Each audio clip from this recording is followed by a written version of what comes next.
everyone, and welcome to I'm a Fan. I'm your host, Kim Eberly. And during the past year, we've shown a lot of respect to our frontliners, including nurses, doctors, and firefighters.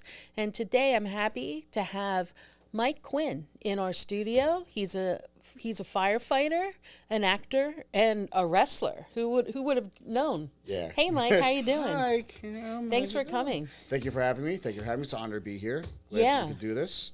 Yeah. I have tons and tons of questions, but I first want to ask you, when was the first time that you thought about being a firefighter? The first time I thought about being a firefighter was when I was leaving the military. I always felt like I was able to do something great with myself, so I wanted to apply myself to help people.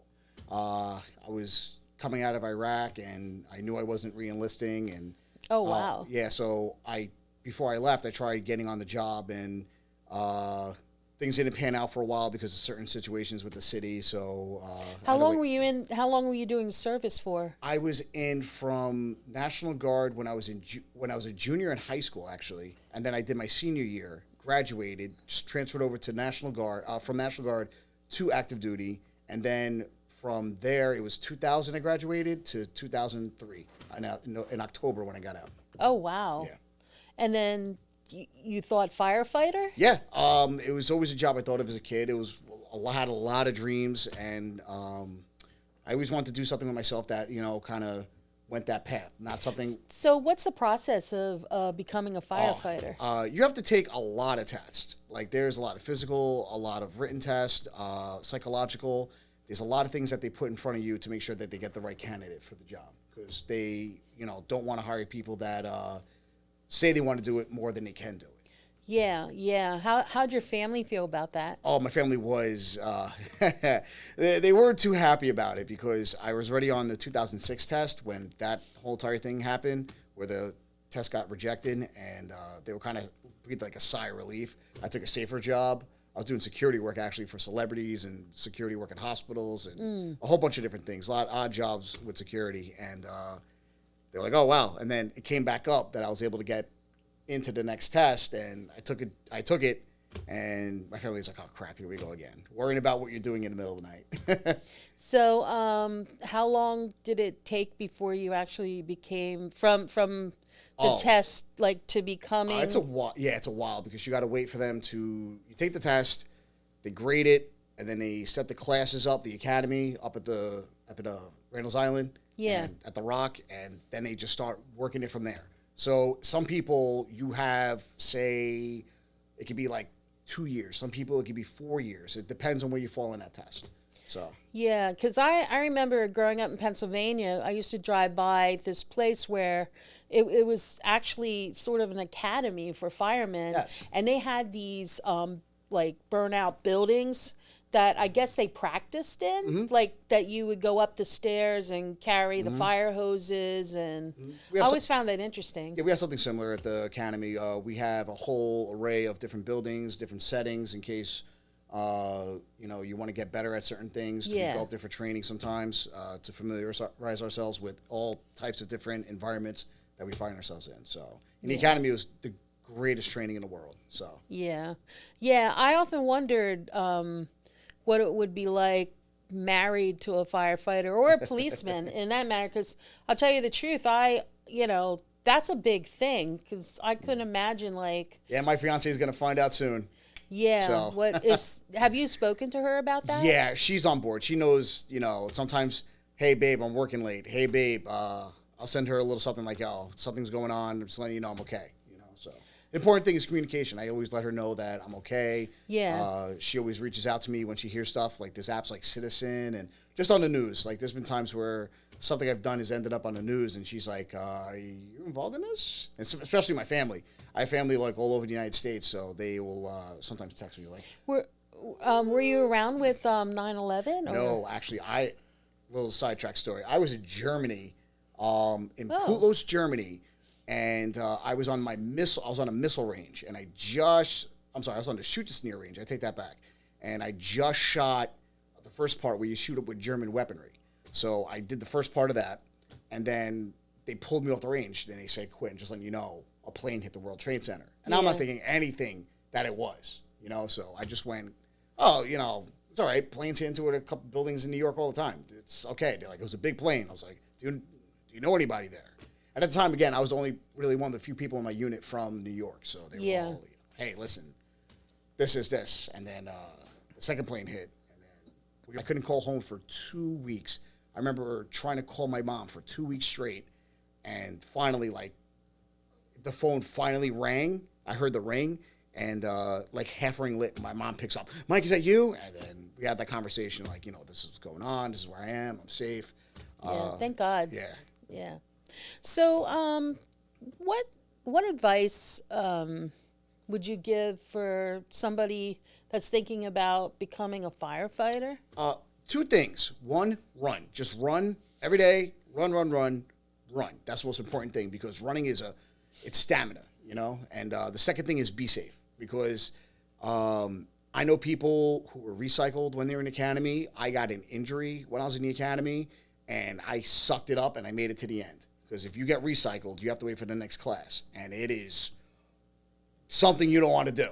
What's recycled? You don't pass the first test? You don't. They basically stop you at that point in the academy, and then you have to wait for the next academy class to happen. Yeah. And that's usually about 6 months later. So they put you into a position where you're able to, be taken care of, and they send you to whatever medical needs you need, and then you take the next academy class, which sometimes could be 6 months to a year later. So stay safe and run. It's the most important thing I can really say, because if you can't run, you're not gonna have it's not going to be a good time. Yeah, because firefighters lift a lot of weight, and I think they're probably required to, right? I think you can always advance at the physical aspect of it if you have the mental conditioning to know that you have to beat certain things. And when you're in academy, they just absolutely take care of you. They show you the ropes, they show you the basics of the job, and then they send you out to your firehouse, and then you learn everything else you need to know at your firehouse from there. So the FDNY has been great with training. It's one of the best trainings I've ever had in my life. Yeah. So we thank you a lot for being on the front lines. We appreciate all of you guys, especially within the last few years, all the stuff that's been going on, and we know you sacrifice your lives every day to serve us. When I first met you at Hub, I met you. You got recruited by one of your friends to come on in and play a role for an acting role. Yes, my so first not only acting you're a role, firefighter, you've delved into a lot of different things. One is acting, and the name of the play was America's Most Haunted, Spooky Ghost Hunting Adventures in the Paranormal. Yes. And you're like, oh my God, what a long... Yeah. So, it was funny just trying to tell people the title. What is it? I was like... America's Most Haunted, Paranormal, Spooky Adventures in the Paranormal. And I'm like, what? I was like, I'm not saying it again. Here's the flyer, here's the thing, come there, give me your money. It's going to be fun. Yeah. It was a lot of fun. That's going to tell you. I was going to say, that was my first legitimate acting role where What are your abilities, Frank? I am psychic. Yeah. So you say, but how so? Well, generally speaking, I was born with a great gift that's been passed on through hundreds of generations of my family. It's embedded in my DNA. It makes me a more highly evolved human. It's something I really don't like to brag about. But can you be more specific? Are you talking precognition, retrocognition? Clairvoyance, clairaudience, psychometry. Mediumship, dowsing, psychokinesis. Aura reading, channeling. You guys sure do ask a lot of questions. So, which is it? All of them, of course. Really? Yeah, also, Frank gets paid per ability, not one of those flat rate things. We'd like you to take a little test, if you don't mind. Where I actually, I knew my lines, I did my performance, and it was nerve-wracking, because I'm like, oh my God, I'm gonna sit there, I'm gonna stutter at one point, and I flew right through it, and I was just like, I got out there in front of those people, and I was just like, all right, I got this. It's coming to me. The light comes in, the darkness fades. 5 of diamonds. Your card is the 5 of diamonds. It's a star, Frank. Oh. To be fair, the star has 5 points, and it looks like diamonds in the sky. That's true. Oh, God. And I didn't think about it. I just said, just remember your lines, play off the people that you're with. I had this really cool person, Carissa Pigmentelli, wherever she is. Carissa, if you're watching this, you made it happen. So... Yeah, I really enjoyed it. I'm so happy you were able to do that because it was so much fun. I think we learned so much about you that day, like the comedic roles. I learned a lot about me. I was like, oh my God, I could do this. Like, I know actors, a couple of people who act and stuff like that. So they have like a great, rich history. Like, I know this movie, that movie, this movie. I'm not the strongest in that area. Like, I can name like all my favorite movies and everything, but I can't name like this movie, this director, this shot, this. And that was like a big thing that weighed on me. I was like, I don't have the knowledge that these people have. I don't have the training that these people have. Yeah. So, but you really did well. And then so well that I asked you back to be on another... COVID dating game. Sorry. Bachelor number 3. If I had all of the United States tattooed all over my body, where would you visit first? Let me tell you, baby cakes, in my line of work, I'm used to being on the road for a long period of time. Mm-hmm. What that means, I'm going to start at the mouth of the Mississippi River. And I'm going to work my way all the way down to the border, where there should be a wall for the protection of the U.S. citizens. Oh, my God. You may have to break that wall down. I'll make breaking down walls great again. We had so much fun with too, and actually the script was written, but you sort of went off script and made up some of your own lines, which worked perfectly. I did. I was at one point. It was like, I'm just gonna have fun with this. You did, and that's the thing. I was like, I never want to step on someone's toes. Like, you want me to do something, I'll do it 100% the way you want to do it. And then I was like, all right, Mike, just have fun with it. I was like. But that's why I love working with you guys and Chris. Like the little teams that I get to do these Chris, things. if you're watching this, you're amazing. I love playing off you, whatever you are. I like giving the actors freedom. Yeah. Because you do your best. You have your best moments in that. Like a lot of directors won't. It has to be word verbatim. But if you're coming out and really feeling the part, I sort of like to let it roll and see what happens. In the COVID, you really did come off as Bachelor number 3 is a pro wrestler. Like, how can I not do that? It's like, in this scene, your name's Mike Quinn. I'm like, all right, I think I can play this up a little bit. Let me find my method. And then with the same thing would happen with the America's Most Haunted Spooky. I can't remember. Ghost Story. Ghost we Story. should have initials for that. Yeah, I know. Yeah. So the thing was that with that, it was legit. Chris is telling me, like, this seems just like your wrestling character. I was like, I read the script and I'm like, oh, this is me. This is literally written towards me. Yeah, it is. And I was like, this is perfect. I can do this, So if you're out there and you want an actor, I'm promoting because really, it's a lot of fun. I'm going to shoot some of these up on our site so you can see some of these roles in place. So in working with you and becoming friends and learning about you, I learned that you were a professional wrestler. He's taunting the fans. He's choking away. Oh, he says he's going to kill JD Alpha. He says he's going to murder him right in the middle of this ring, and it is sanctioned by NEW, so that may happen. And we do have police auxiliary sitting over there, auxiliary volunteer police. Yeah, but JD fighting out of it. Steven Person catches him. Very nice backbreaker there by Steven Person. Gives him a toss overhead.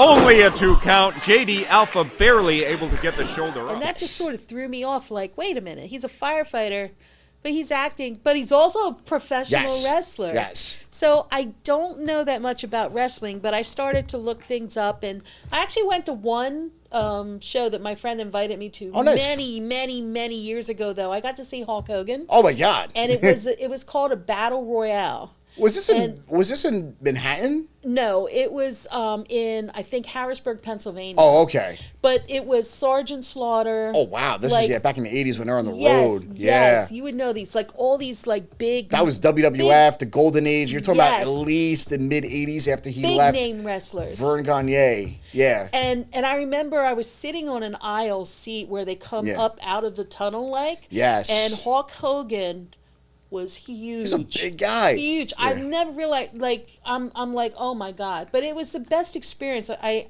knew nothing about wrestling. So you're doing the tour. Mm-hmm. You're a professional wrestler. Yep. I want to talk about what it takes to be a professional, because it just doesn't happen. Oh yeah, there's a lot nothing. Of pain. God no, there's no like walk right into it. You know, and I notice a lot of guys out there that come in and just go, I'm going to be a professional wrestler because I have like $1 million body. I could do this, you know, like, and it's not like that. It's you have to think. I was always told by a great guy. His name is Roger Kuhn. He played the Musketeer in ECW. He was a great wrestler, still is a great wrestler. I have the utmost respect. He's the guy who really kind of like, I would say, when I trained under Johnny Rods, Johnny was the guy. He's a WWE Hall of Famer, unpredictable Johnny Rods. He was the measuring stick in WWF back in the day. He was Vince McMahon Sr.'s guy, you know? So what happened was that Roger was one of his top guys. And he got picked for ECW and was able to tour with them for a while and did a lot of great stuff with them. The thing with me was that Roger told me you always have to treat it like chess. You're thinking 3 moves in advance. So you have to have the mental capability of really just being like, why am I doing something? How am I doing it? What's going to follow this? There's always something to follow. You know? Are you trained that way? Or yes, no, I'm trained. But wait, so are the this is the confusion with me.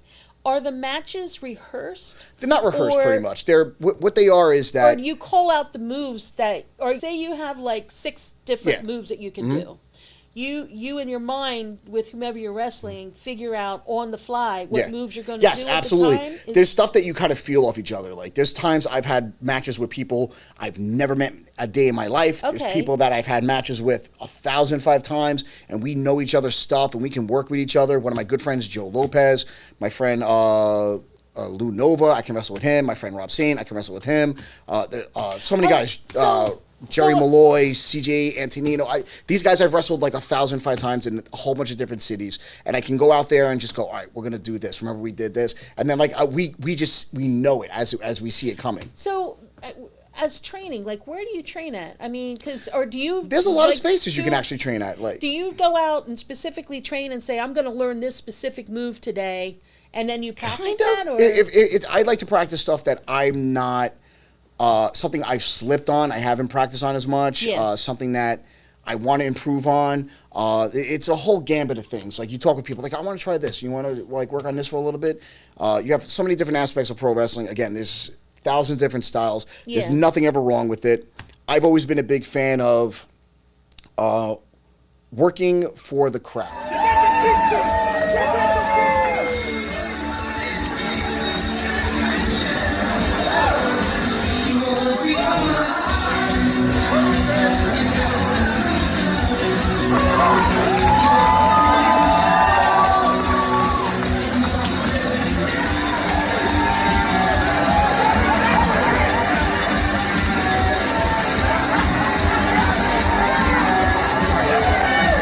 I don't like wrestling for people who think I should wrestle for them. I like wrestling for the people who paid their money to sit there and be entertained, and to people that I'm a big fan of wrestling for kids, because with kids they're innocent. I mean, I remember when I was a kid, I went to WrestleMania at Caesar's Palace in Atlantic City, and I was at WrestleMania 4 when Macho Man won the title in the tournament, and I lost my freaking mind.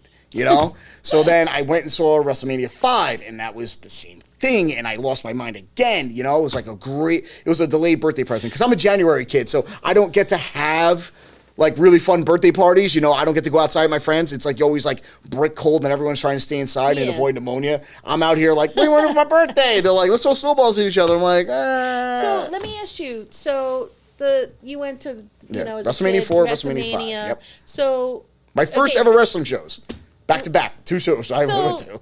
that was when you decided, oh, maybe I'd like to try this. So where did you go? Like, I want to know where your very first place was to get introduced to the sport and you actually started training with it. Well, when I first started, I met a man named Vito Lagrosso, and he was the man who was on TV. Everyone knows as Big Vito from ECW and the FBI and WWF and WWE. Actually, WWE, he was in there. And I actually sat down with him in a bar, and he told me, like, listen, I'm trained by WWE Hall of Famer Johnny Rodz. And I was like, oh, my God. And this is like, 2006. And I was like, bro, I love your stuff. I loved you in ECW. I loved you in WCW. I loved you in WWE. And like, it was great to watch you, you know? And he was just like, yo, bro, if you want to do it, just go here. And I went there. And lo and behold, I found a friend of mine, this guy Pete that I used to know, and he told me, he's like, oh, bro, just come down and train one time. And then Johnny comes out of the office after a show that they did. And he goes, oh, Paul, you know, you look like a pretty good guy. You know, you got some size on you. You want to try this out? I was like, yeah, fuck yeah, you know? So, I don't know if I can say that word, so Yeah, sorry. it's all right. No, sorry. So, what's it called? So, I get out there, and I'm like, hell yeah. So, I go out there. I met a lot of great guys that showed me the ropes again, like Roger Kuhn, Mike Gallagher, Jason Perry. He was one of the guys that, like, really kind of, like, showed me a lot of love. Jorge Santi, Anthony Starr, all these guys that were, like, really, like, there when I was, like, they were here when I got there, you know? So, it took me underneath their wings, showed me a lot of stuff. So there was a lot of pain in learning, right? Like there was days I was walking around. I was walking around hurt, but every day I learned something new. And how can I forget?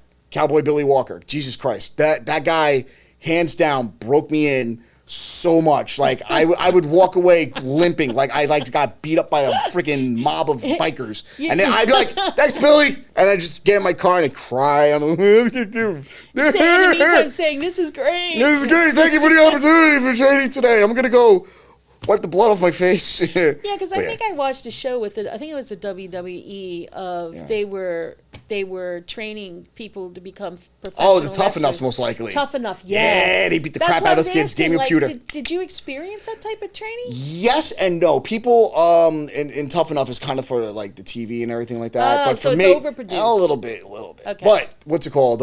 With me, I was able to get those. I was getting my ass kicked, but I was learning a lot at the same time. Yeah. And then with my place, it was awesome because they gave me a lot of time to really kind of like get who I was and see who I was, and they put me in my first match, and I had butterflies up like coming out of every orifice of my body, you know. So I sat there and I worked this one guy, Brooklyn Jeff, and it was fun. It was a fun match. I'm thinking in the industry too. Yeah. You know, you do have to create a good reputation for yourself because, like, you wouldn't want to go out and do these like incredible moves that could be damaging if you did them wrong without wrestling someone who is professional too. There are some times where you get in a ring with somebody and I am by far not the best wrestler at all on the planet. You know, like I never have a ill-informed, I would say, ill-informed idea that I am somebody better than everyone else on the planet.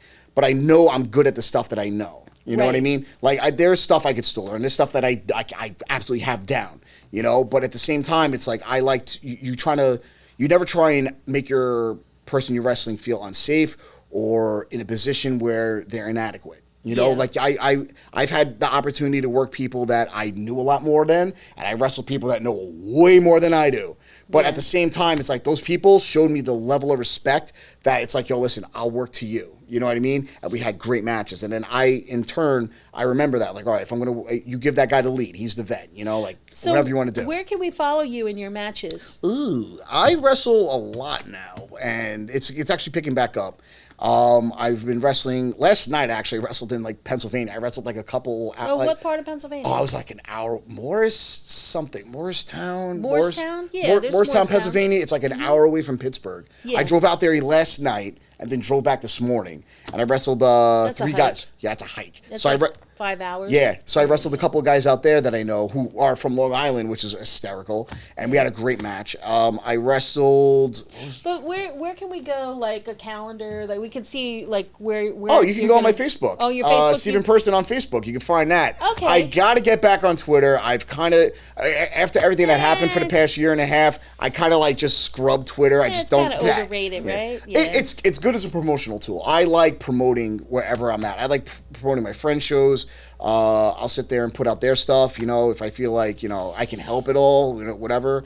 My TikTok, for some reason, I just checked it before I got here, like 9,444 followers. So Wow. for some odd reason, Quinstagram 789 on TikTok and on, guess what, Instagram. Isn't that convenient, right? Yeah. So what's it called? I'm close again, 10,000 on that. But I promote. I love. All right, spreading. so we're going to promote you on Facebook Yay. too. You know, we'll kick it up a notch and Yeah. you know try to get some people to Yeah. follow you.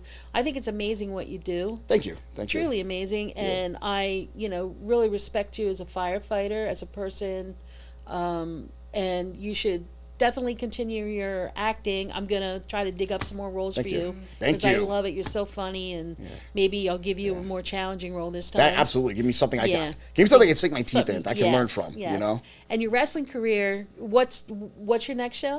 My next show is going to be August 30th. I'm not too exactly sure where the details are because I think we're still trying to find a venue because everything's kind of screwy with Yeah. New York State and the Athletic Commission. So I do most likely October 30th, Deer Park, NYWC Sportatorium. Check it out. We're Okay. probably going to be there, SWA. That's going to be... What's a going ticket rate? Ooh, I'm not 100% sure. Let's just go with 20, 25. Okay, somewhere around that's there. not bad. It's worth it. That's affordable, definitely. Yeah, You're not exactly. seeing wrestling. I'm going to be in a fatal four-way for the championship. So, Oh, that's Huh? exciting. Maybe you get a belt, right? Huh? Oh, Yeah, exactly. That's great. So I'm so happy, and Thank you. I'm a fan. And thank you for coming on. Thank you, and thank if you. you know anybody you're a fan of, please go to our Facebook page and express it. You know, we want to pay it forward. So until next time, see you. Double hands.